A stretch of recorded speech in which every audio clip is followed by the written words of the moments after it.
let's go ahead and introduce the players.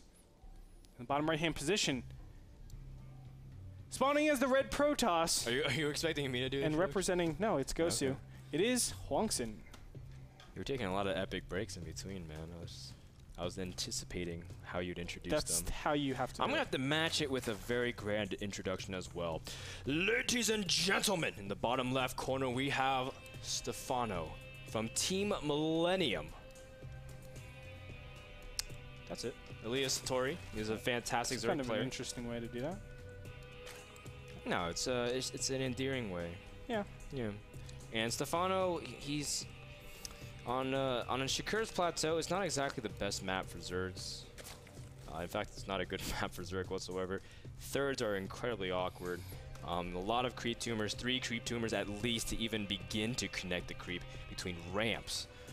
So, assuming you take the third base towards the middle left of the map, if you take the one close to the watchtower, you close the gap between you and Protoss. So it's a very difficult situation for Zerg. That's why a lot of times Protoss really 2-base aggression, because it's easy for you to pick the time where Zerg is trying to get the third up and whatnot. But we'll see how Stephano adjusts. I mean, Stephano's never really complained in general. In fact, Stephano's been on record for saying Protoss is kind of weak. Yeah, he says Protoss needs to come off in this matchup. Kind of back. I think he's the only person that's ever said that in the history of Starcraft II.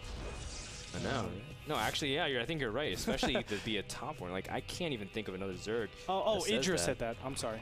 Yeah, Idra would love a buff to Protoss. I know that for a fact. So BMIM. Anyway, let's talk about the builds real quick. 15 Nexus goes down for HwangSin. He will follow up with relatively fast Forge. 15 Nexus is, I would say, well, it's okay. I think it's been kind of obsolete, I want to say, because I think the overall like 17-ish is proven to be a little bit better. Even though you do get that extra chrono boost, I think the 17 is a lot more flexible against different all-ins, but still 15 is good. I don't want to discount it. It's very, very slight. It looks like Stephano is going ahead and taking his expansions. It looks like it's going to be the standard Stephano style, which is 3 hatcheries before any gas. And yeah, HwangSin, he knows what to expect by now. Stephano's style is one of the most documented currently in ZVP. Just very common for across, not just foreigners, but Koreans as well. HwangSin, he went for that War Prism play, wasn't nearly as effective as it could have been. Again, it always comes down to that force field on that ramp. We saw Cruncher try to do it, he kind of missed it as well. And when he's able to really land that and isolate, he killed the Queens, which is really good in stalling that. But if he could kill off important tech structure or whatnot, he had a lot of time with those sentries if he can really micro them well. But in the end, Stephano did a fantastic defense.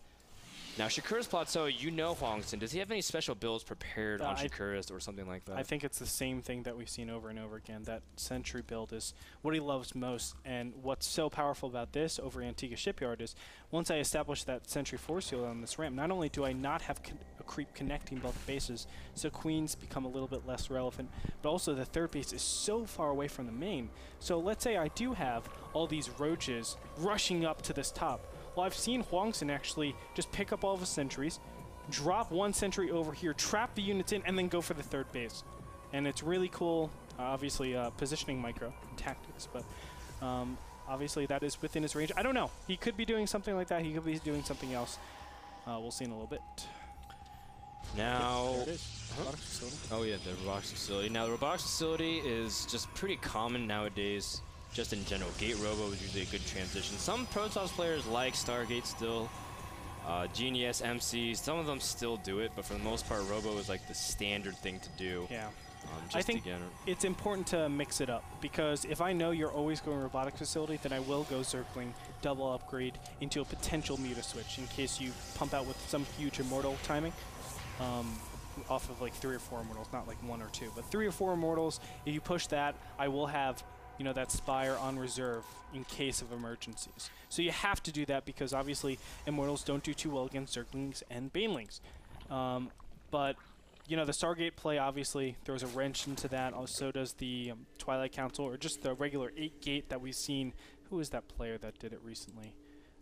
Just went Zealot Stalker. Can't even think of him now. Puzzle. Puzzle. Yeah, Thank you very much. On Shakur's Plateau, yes. yeah. That's exactly right. And, yeah, I mean, HwangSin's not bad by any means in PvZ. A lot of people are like, oh, man, how could he give away that stuff? I mean, he's beaten Killer and Morrow just in the past couple of weeks. Yeah. And same thing, Stephano. I mean, this is outrageous win percentage. He's in the 70s percentage range, 72% against Protoss. So both these players, they're pretty comfortable in the matchup. Just, you know, HwangSin, he just has to really execute better. Now, he does have his 4 sentries initially. And does Stephano know that that's coming? Even if he doesn't, he should be prepared. Look at this. HwangSin warping in Zealot so he can ferry them. Oh, my goodness. I've never seen this before. But obviously it's going to work out pretty well if he can get the sentries hidden over here. But no, he's going to display them immediately. And let's see how well it does. Yeah, so here comes the Zealots dropped on top of the sentries. And Stephano doesn't have the roaches out just yet. Has to fight with slow Zerglings. Speed is about to finish. The other hatchery also finishes as well. Force Field is trapping some of the drones, but he needs to protect the sentries as best as he can. No. HwangSin does let his sentries get surrounded, and a couple of them are about to drop, but a great pickup by HwangSin, saving all 4 of them. And the Zealots are now working on the rest of the units. The roaches that are hatching are immediately dealing with that accordingly. HwangSin, that was a close call, but saving the sentries were very clutch, and now he's killing off a significant amount of units. What's more important is the fact that Stephano knows exactly what his opponent is capable of, and the amount of sentry energy on these four sentries is so limited. You don't have the capabilities of doing too much after that. And we can see HwangSin is doing the same build that we saw last time, but he's done far less damage than on Antigua Shipyard, which is such a shame. I thought he was looking in great position, but Double Evolution Chamber is going to help out so much. He is investing heavily into his Zergling, so they're a lot more relevant. Not only that, the Carapace will give him that advantage to be 3-shotted instead of 2-shotted. So Zealots are, you know, far less superior than we would normally see in these games. And Stephano's getting he's going Ling and Fester, which is a little bit of an older build, but it used to be really popular to deny third bases from Protoss, especially with Infest-Terrans and Zerglings just forcing to cancel every time. I remember watching games on Metalopolis back. You just really couldn't do anything. And so this is kind of an interesting mixture of builds here from Stephano. You can see he already has +1 melee already done, so he's going to catch up with double Evo, just like you said. HwangSin trying to grab a fast third. Now, this is a difference between game number 1 and game number 2.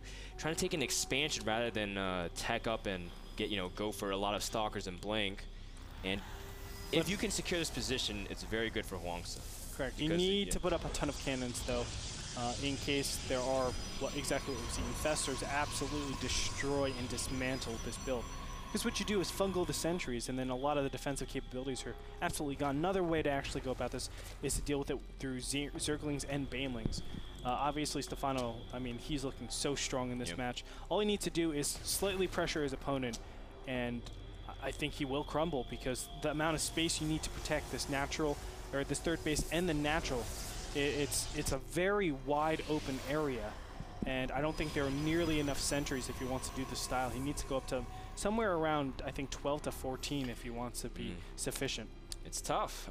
He's also has to deal with the burrow infestors that can kind of move around, and looks like Stephano's going to move in here. Now he needs to try to deny this third as best as he can, or he can try to pull apart and go for the natural. HwangSin's going to play zone defense until then, trying to get his observer in position, but it's not going to see the units until just now.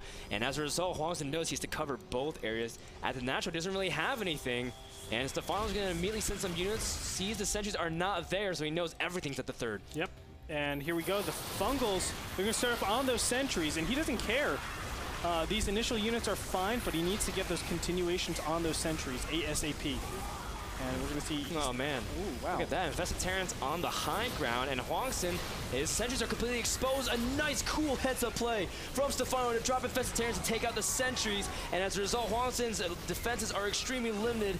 He has a Colossus coming out into the field, but is very exposed. In fact, if Stephano decided to turn around and kill it, he definitely could have. Nonetheless, a lot of damage has been done in terms of HwangSin's ability to do any kind of push. He was at 8 sentries, now down to 4, and a lot of his ability, his army just got traded whatsoever. Absolutely fantastic. Absolutely fantastic. And you can see HwangSin, I think he tried to do a little bit of harassment in the bottom left-hand corner, but it wouldn't be too successful, as I think he's probably, let me just check really quick. I don't know if he has weapons or not. That being said, I mean, Stephano, we can say he's massively ahead. Let's go ahead and take a look at that right now as we see the defense of HwangSin, but more importantly, the strength of those infested Terrans in that last engagement. Yeah, so you can see the initial force fields immediately with blocking off the units, but the big thing is taking care of these sentries because they were so full of energy. They've been there since the beginning. The War Prism kept the sentries alive, and the infested Terrans going to work. You can see HwangSin still force healing, trying to hold it off, but he was trying to buy time to see if the Colossus can come out, really hold it off, but in the end, it wasn't enough. Now back over to the live broadcast, we see the immediate War Prism attempt to harass, and I mean, Stephano's been on top of this no matter what happened. He's really been able to fend off this harass, not overcommitting, not sending all of his units, just sending enough to deal with it, because in the end, HwangSin's trying to push down the middle to get positioning. I do have to say, HwangSin, he was in an okay position from that last battle, but the fact is, the amount of sentries he had to make in that beginning stage, I mean, yes, it keeps you okay, it keeps you alive, but it doesn't actually have a good progression directly after that, because think of what that is. Every 2 sentries is the gas of a Colossus. That's a pretty big opportunity cost right there, Frodan. So right now, HwangSin's push is kind of delayed, and you're going to see, oh my goodness, he's actually pushing in here. This is so audacious. He puts infested Terrans to absorb the initial Colossus blows. The Corruptor's going to work. HwangSin gets completely locked down by the Fungals, and it doesn't matter how many force fields you have. His Colossus are completely exposed and vulnerable. Down they go. HwangSin now only has a few Stalkers and Sentries and Immortals left, but he's got enough energy really to hold everything off. With only Stalkers and Immortals, you can see Stephano backs off for just a second, but he doesn't even really need to, as he's now realizing that is it to the Protoss army. HwangSin now down to 100 supply. Stephano is still looking strong, nearly max. On a map like Shakur's Plateau, Stephano is still able to look so strong against even a macro-style Protoss. There's a half macro style, I would say, but additional units are going to be warped in here. You can see the sentries.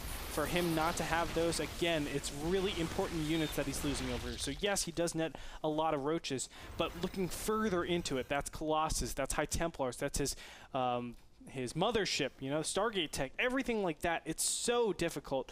And off of this, where does HwangSin go? His main is just about to mine out. His natural is soon to be. His 4th base is going to be very difficult to actually take. I don't know a great position where it's not vulnerable to the Zerg army.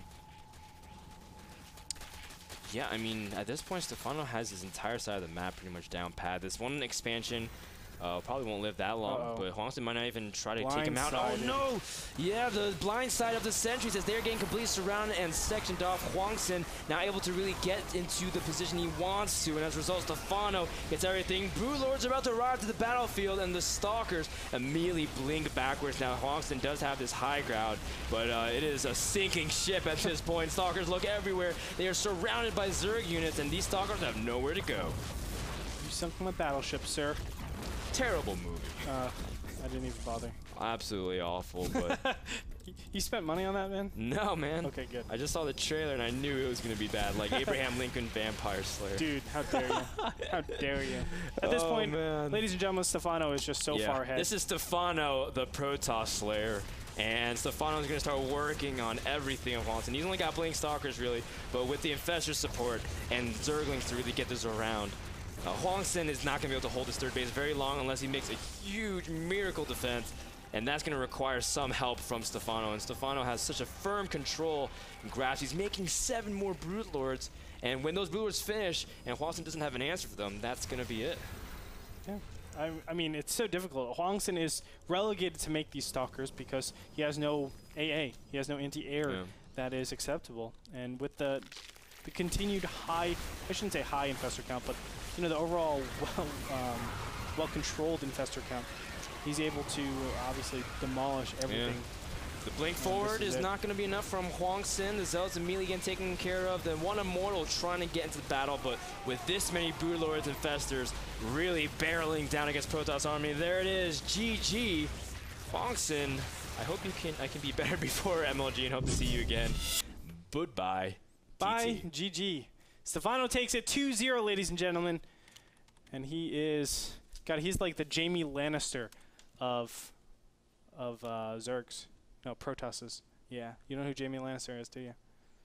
I don't. I'm looking up right now on Google. That's sad. Jaime Lannister? Lannister, yeah. Oh, he's an actor. Game of Thrones, son. Game of Thrones. Anyway, ladies and gentlemen, Stephano's going to take it very seamlessly. Jaime Lannister? Yeah, he's... Thank you for making They me call him look the silly on Kingslayer. stream, Andre. They call him the Kingslayer. I'm going to remember that. I'm going to try to make you look silly also on stream. Dude, I'm not instead trying of to make you dropping look knowledge. silly. It's okay. You should What's know done Game of is Thrones, done. bro. You should know Game of Thrones. Thank you so much to That's Epson. actually, you're wrong. Thank you so much to Epson for providing projectors for NASL Season 3. Guys, we'll be back with more acting. Remember, Night End vs. Puma was canceled, so we're going to do the daily wrap-up after this commercial break. Don't go anywhere. We're going to go over predictions and everything right after this.